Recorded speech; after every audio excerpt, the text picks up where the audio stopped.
ये कहानी शुरू होती है सिर्फ 102 जीवों से। एक फैसला जो लिया तो गया था नेक इरादे से, लेकिन बाद में एक पूरे देश के लिए तबाही बन गया। और आज उन 102 केन टोड्स की आबादी ऑस्ट्रेलिया में करोड़ों में है। एक ऐसा जैविक विस्फोट जिसे कोई कंट्रोल नहीं कर पाया। तो सवाल ये है कि आखिर ऐसा हुआ कैसे?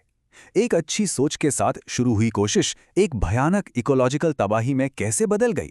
चलिए आज इसी पूरी कहानी को समझते हैं। सब कुछ एक अच्छी नीयत से ही शुरू हुआ था।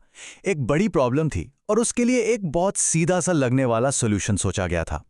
बात है साल 1935 की।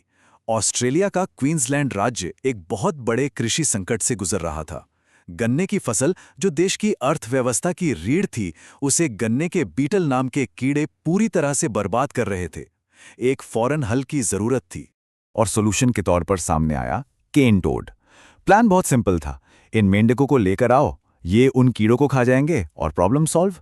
उस वक्त ये एक बड़ा लॉजिकल और साइंटिफिक उपाय लग रहा था और इसीलिए 102 केन टोड्स को बाहर से मंगवाया गया। लेकिन यहीं पर सबसे बड़ी और शायद सबसे घातक गलती हुई। इन मेंढकों के इकोलॉजिकल रोल को पूरी तरह से नजरअंदाज कर दिया गया था। देखिए, अपने घर यानी दक्षिण अमेरिका में केन टोड के कई कुदरती दुश्मन थे जो उनकी आबादी को कंट्रोल में रखते थे। पर ऑस्ट्रेलिया में वहां तो उनका कोई शिकारी था ही नहीं। वो आते ही वहां की फूड चेन में सीधे टॉप पर पहुंच गए। और इस प्लान में एक और बहुत बड़ी खामी थी। जिस प्रॉब्लम को सॉल्व करना था, यानी वो गन्ने के बीटल, वो असल में गन्ने के पौधों पर काफी ऊंचाई पर रहते थे। और हमारा ये तथाकथित सॉल्यूशन केन टोड, वो तो जमीन पर रहने वाला जीव था। नतीजा, बीटल और टोड का तो कभी आमना सामना ही नहीं हुआ। मतलब जिस काम के लिए उन्हें लाया गया था वो उन्होंने कभी किया ही नहीं। ये पूरी योजना तो शुरू होने से पहले ही फेल थी। लेकिन ये कहानी सिर्फ एक नाकामयाब प्रयोग की नहीं है। ये कहानी है कि कैसे एक छोटी सी चूक एक ऐसी तबाही में बदल गई जिसे रोकना नामुमकिन हो गया। क्योंकि केन टोड अपने आप में एक परफेक्ट हमलावर था। असल में असली तबाही तो उनके बायोलॉजिकल बनावट में ही छिपी थी। पहली चीज, उनकी स्किन में जहर होता है जो किसी भी शिकारी को मिनटों में मार सकता है। दूसरी, ऑस्ट्रेलिया के जीवों ने ऐसा जहर पहले कभी देखा ही नहीं था, इसलिए उनके पास इससे बचने का कोई तरीका नहीं था। और तीसरी और सबसे खतरनाक चीज, उनका विस्फोटक प्रजनन। सोचिए, एक अकेली मादा एक बार में 30,000 तक अंडे दे सकती है। ये तबाही का एक पक्का नुस्खा। इसका नतीजा फौरन और बहुत ही भयानक था।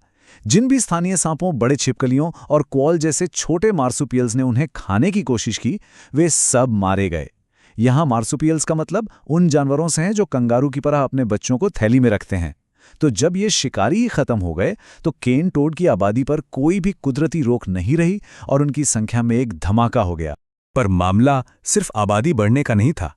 समस्या और भी ज्यादा पेचीदा हो गई क्योंकि ये हमला वक्त के साथ साथ खुद को और बेहतर बनाने के लिए विकसित भी हुआ। शुरू में 1930 के दशक में ये टोड्स हर साल लगभग 5 से 10 किलोमीटर की रफ्तार से फैल रहे थे, धीमा लेकिन लगातार। पर 1990 के दशक तक आते आते ये रफ्तार बढ़कर 60 किलोमीटर प्रति वर्ष हो चुकी थी। वे सिर्फ फैल नहीं रहे थे, वे और तेज हो रहे थे। जब वैज्ञानिकों ने इस पर रिसर्च की तो पता चला कि ये कोई इत्तेफाक नहीं था, ये एवोल्यूशन का एक जबरदस्त उदाहरण था। जो टोड्स हमले में सबसे आगे थे, यानी नए इलाकों में सबसे पहले पहुंच रहे थे, उनके पैर कुदरती तौर पर ज्यादा लंबे और उनमें स्टैमिना ज्यादा था। इसकी वजह से उनकी अगली पीढ़ियां और भी तेज और मजबूत होती गई। मतलब ये हमला खुद ही अपने आप को और ताकतवर बना रहा था। चलिए अब देखते हैं कि इस हमले के दूर तक जाने वाले और विनाशकारी नतीजे क्या हुए, न सिर्फ इकोसिस्टम पर बल्कि इंसानी समाज पर भी। ये एक डोमिनो इफेक्ट जैसा था जिसने पूरे इकोसिस्टम को हिलाकर रख दिया।